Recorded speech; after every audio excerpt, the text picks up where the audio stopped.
our conference today will provide us with the opportunity to discuss at length various questions related to authoritarian influence and the authoritarian challenge with leading international experts from across Europe and America, and whom I would like to welcome here in Sofia. Events like this that bring in experts from different nations to exchange ideas and best practices are crucial to establishing and coordinating a common defense. We're going to continue to work with our partners to counter every effort on the part of authoritarian regimes like Russia and China to disinform citizens, weaken faith in democracy, and disrupt processes and institutions that serve the will of the people.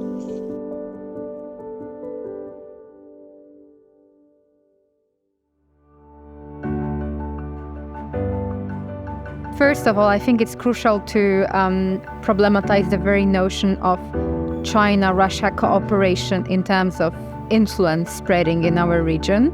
One of the key issues is to focus on the convergences between China and Russia in terms of spreading some malign content, but also on understanding the actual nature of China-Russia ties and going beyond this marriage of convenience narrative that has been quite prevalent in our European debate for many years. The Russians, in other frameworks, have agreed with other nations, such as China, South Africa, India, in the framework of BRIC agreements, for instance, to exchange content, information content. So Russian propaganda ends up being broadcast by Chinese channels, and vice versa. One and first important measure to address is improving our revolving door regulations to make sure that elite capture is not as easily achieved, because we often see that it is through local proxies, especially among politicians, that Chinese propaganda is being inserted into our national discourses about global affairs. The most important thing is the political commitment. It's the politicians eventually that drive the reforms, that make sure that the resilience is being built. It's important to realize that resilience building takes time. Societal resilience buildings can take decades, and within that you need commitment from both political actors but also from civil society actors. Resilience building is not just about one person. Resilience building is whole of society approach. So Bulgaria has a very important role in countering Russian and Chinese influence by virtue of its position on North Macedonia. Russia very much wants to stop North Macedonia from proceeding on the EU, and that will increase Russian influence in both North Macedonia and Bulgaria. So it would be very bad, and it is in Bulgaria's great interest to have good relations with its neighbor, North Macedonia, and for that process to proceed as a basis of democratic mutual respect and EU values. Secondly, we need to focus on better transparency. I like to call it weaponized transparency, using transparency as a weapon against authoritarian regimes, so that we make sure that we understand what are the current financial flows and how they are impacting the discourse and independence of people participating in that discourse. There is a growing need to spread the awareness of the fact that China is actually trying to undermine the rules-based international order. And many people still do believe that China is this neutral power, especially in the context of what Beijing has been trying to do to, try to forge the peace in Ukraine. Now with Li Hui visiting many different European countries and trying to promote China's so-called peace proposal, which is not really a peace proposal because it does not really contain actual plans to how to stop Russian aggression of Ukraine. Otherwise, in Western Balkans, we have Serbia, and Serbia is undermining the EU aspirations of Bosnia-Herzegovina, of Montenegro, and of Kosovo. The key is the European non-recognizers.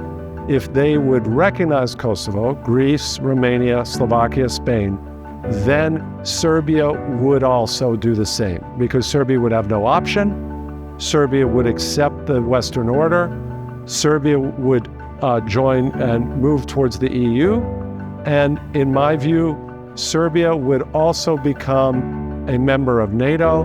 And what I proposed is if Ukraine recognizes Kosovo, then they will move in. So that's really the key to countering the malign Russian and Chinese influence. Another important element is to engage with those that feel left out and that feel disengaged. We need to really approach those people because they're the venues of foreign malign influence. They're the venues that are eventually undermining the democratic processes, that are believing in various disinformation. So by making sure that these segments of societies are included, we make our own societies much more resilient. It's clear that we cannot prevent disinformation. What we can do is make a target audience resilient.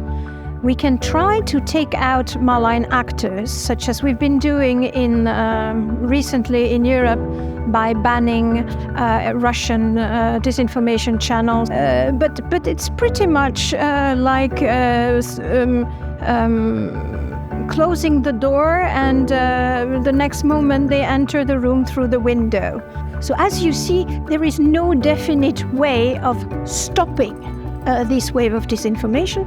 As we have been working on this field for many years now, we have all agreed that the solution is making our countries resilient.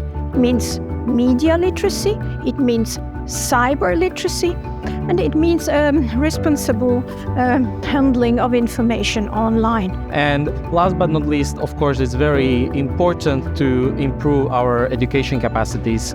Especially, this has been talked quite a lot with regards to Russia, but it also holds true with regards to China. We've seen that especially in Central and Eastern Europe, China has invested sustainable amount of money into creating an educational dependence on Chinese resources when it comes to Chinese language and culture education.